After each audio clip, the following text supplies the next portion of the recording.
The hidden hand that shaped history. We've seen this gesture throughout history. What does it mean? The course of history is directed by a small group of people with common interests. The paintings and images of the great men, quote unquote, of past centuries reveal a common thread that connects them together. Is it a coincidence that many of them hid one hand when they posed for a portrait?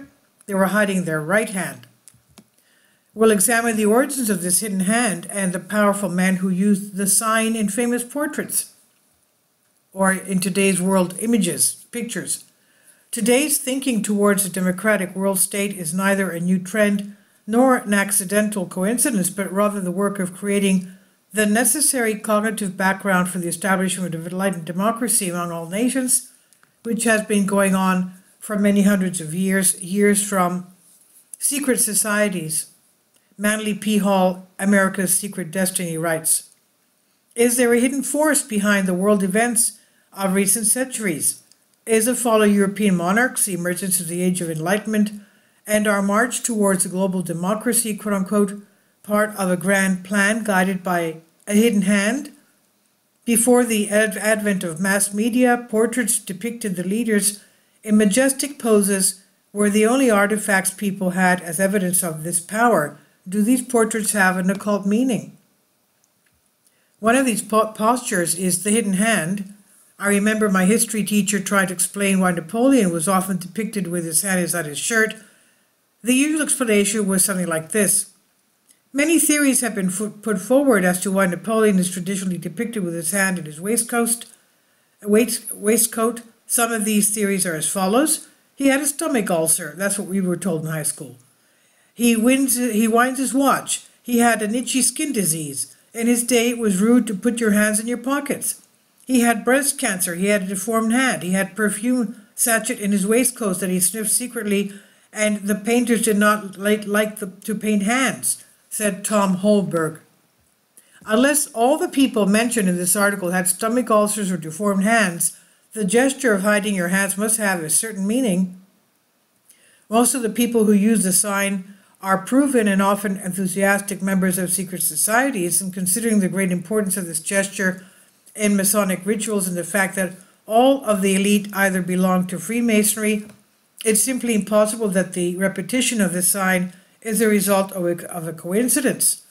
The hidden hand can in fact be found in the rituals of royal degree of Freemasonry, and world leaders who use the sign subtly say to other initiates of the order, "This is what I belong to, this is what I believe, this is why I work." The Royal Arc Degree and the Triple T. The Royal Arc Degree, the 13th degree of the Scottish Rite or the 7th degree of the York Rite, is also known as a Mastery Mason, and during this degree, initiates are said to receive great truths, quote unquote. The members of this degree are called Fellows and are entitled to the full explanation of the mysteries of the order, while in the former degree they are recognized by the common familiar name of brothers and are kept in a state of profound ignorance in the grand secret revealed in this chapter. And this accords with the custom of Pythagoras, who thus distinguished his disciples after a trial of 5 years. As before mentioned, they were admitted into the presence of the teacher, called his companions, and allowed to converse freely with him. Before the expiration of this period, he delivered his instructions to them from behind a screen.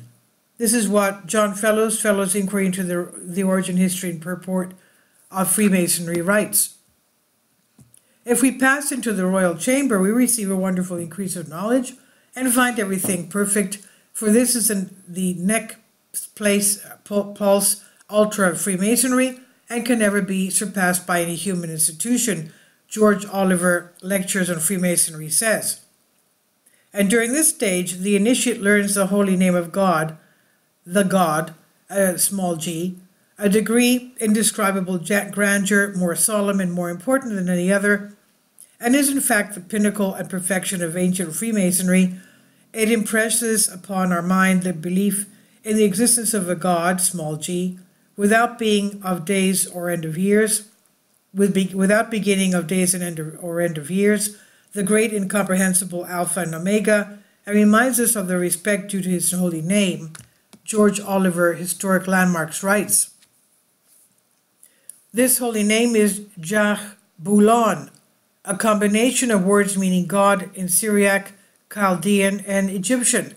Jehovah of the varieties of this sanctuary of names used of various nations of the earth. 3 are especially worthy of attention of royal masons. 1, Jah, the name of their god, is found in the 68th Psalm. 2, Baal or Baal, the word means Lord, Master, or possession, and it was therefore used by many nations of the east to denote the Lord of all things. On, 3 is On. This was a name by which Jehovah was worshipped among the Egyptians, writes Malcolm C. Duncan in Duncan Masonic Rituals and Monitor. The ritual of initiation to this degree represents the return to Jerusalem of 3 outstanding Masons held captive in Babylon. I won't go into the whole ceremony and symbolism, but at one point the initiate is asked to learn a secret password and hand signal in order to pass through a series of veils. The hidden hand. Master of the second veil, the great masters you must have been, or you could not have come this far, but no further can you go without my words, my sign, and my word of exhortation. My words are Shem, Japheth, and Adoniram. My sign is this. He thrust his hand into his butt. It is an imitation of which God gave to Moses when he commanded him to thrust his hand into his butt, and taking it out, it became as fine as snow. It's amazing. The reason for my exhortation is illustrative of this point. It's found in the writings of Moses, that is in the 4th chapter of Exodus. And the Lord said to Moses, now put your hand on your back. And he puts his hand into his loins, and when he took it out, behold, his hand was leprous as snow. Malcolm Duncan writes. And as mentioned above, the gesture is said to be inspired by Exodus 4:6. In this biblical verse, the heart or crown represents what we are, while the hand represents what we do. Therefore, it can be interpreted as follows. What we are is what we ultimately do.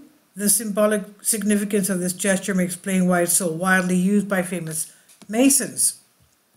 The hidden hand lets others initiates know that the depicted person is a member of the secret brotherhood and that his actions are inspired by its philosophy and beliefs.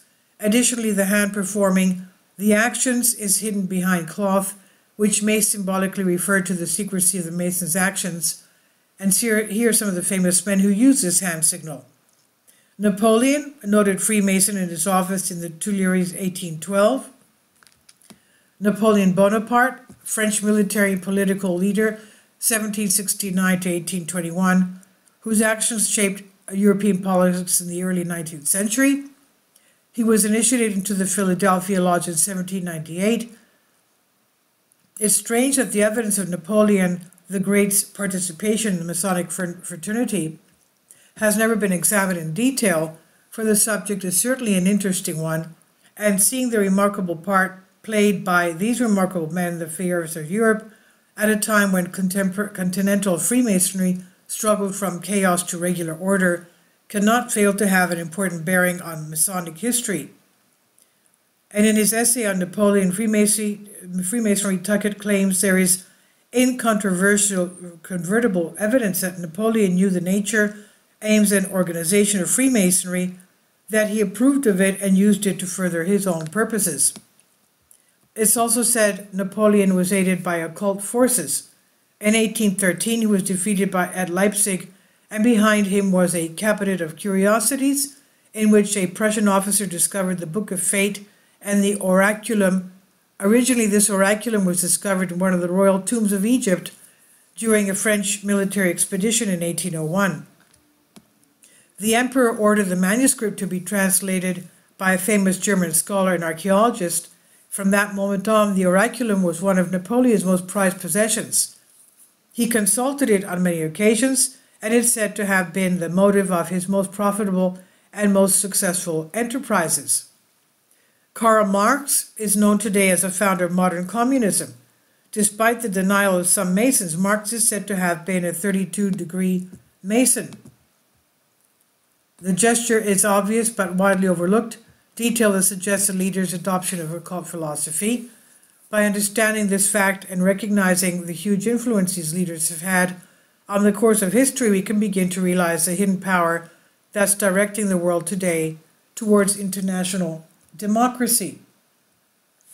The members of these brotherhoods may hold different views and even follow different factions, communism versus capitalism, but the fundamental philosophy, beliefs, and ultimate goals are still the same, the coming of a, quote, age of reason and enlightenment, end quote. Of course, any serious researcher already knows the role of Freemasonry in the development of world history. The hidden hand gesture, so often used by historical figures, is merely the outward expression of this little known fact. As Confucius says, signs and symbols rule the world, not words or laws. The words and policies of these people will eventually be distorted and forgotten, but their image will live on through the ages. And this is from Terra Papers. I've translated this for you from a Greek article. Please leave your comments, and thank you for your support. Support my Patreon account. The daily posts are 5 videos daily, and they are totally different from what I have on my YouTube channel. Thank you so much for your support and that you find all my content so interesting. You'll find the Patreon account details in the description box below.